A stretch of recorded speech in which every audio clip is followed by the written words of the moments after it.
Welcome, everyone. It is SEMA Central right here, SEMA 2014. My name's Dennis Pitzenbarger. And this beautiful stage that is bringing you all of the great people that are a part of SEMA, including, well, two Dennises can't make wrong right here. Dennis Michelsen, how you doing today? Good. I'm doing great. What's going on over at Race Talk Radio? Well, we are all about producing branded content. We've been around now, this is our 9th season. We cover the racing industry from NASCAR to the grassroots. We're the official radio show of the Pro All-Star Series. You see the shirt I'm wearing here, National Speedway Directory. We're going to actually bribe you with a National Speedway Directory so you can find all the racetracks across America. You can find them at speedwaysonline.com.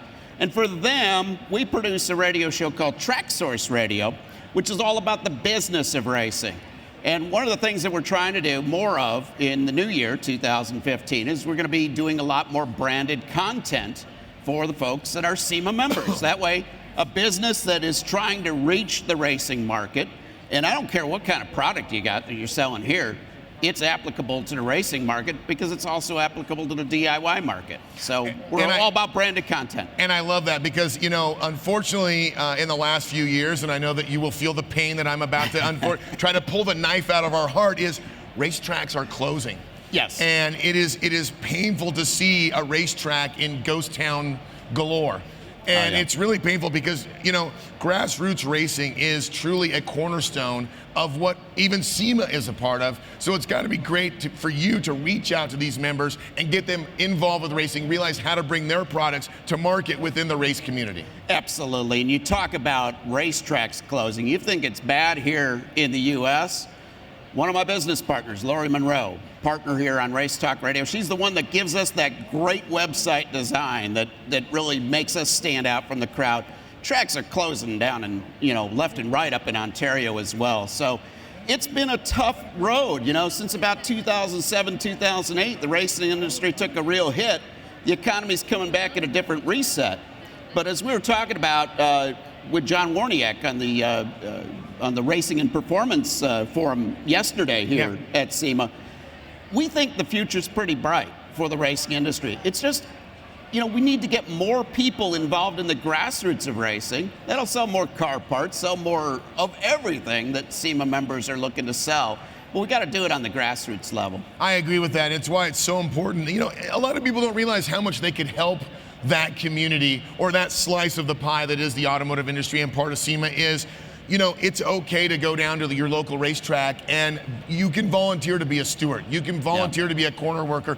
It may not be the most glamorous job, but you don't realize that as a racer myself, when I go around on the cool down lap, those are the important people. You know, it's great to have sponsors and it's great to have contingency guys, but it's those guys that are out there that work their butt off. They stand in the sun all day long on a corner with their set of flags, a sandwich and a water.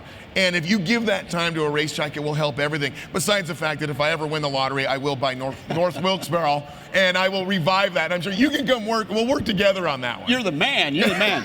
We did a story on our road course racing show called At the Apex of a young man originally from upstate New York.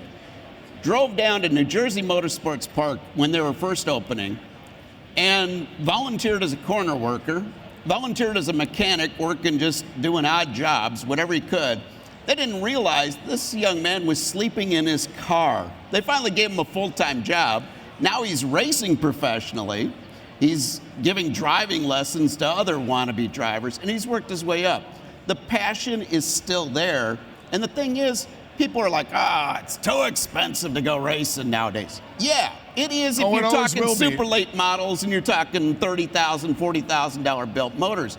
But how about grabbing an outlaw kart? How about grabbing a little mini sprint car? Oh, there's plenty of super stock cars for sale in my area for $1,500. Yeah, we just did a story. Eric Saunders, young racer that was in a motocross accident at age 15. He was a rising star in motocross. Got hurt. Tony Stewart built him a 600 sprint car with hand controls because he's paralyzed from the waist down.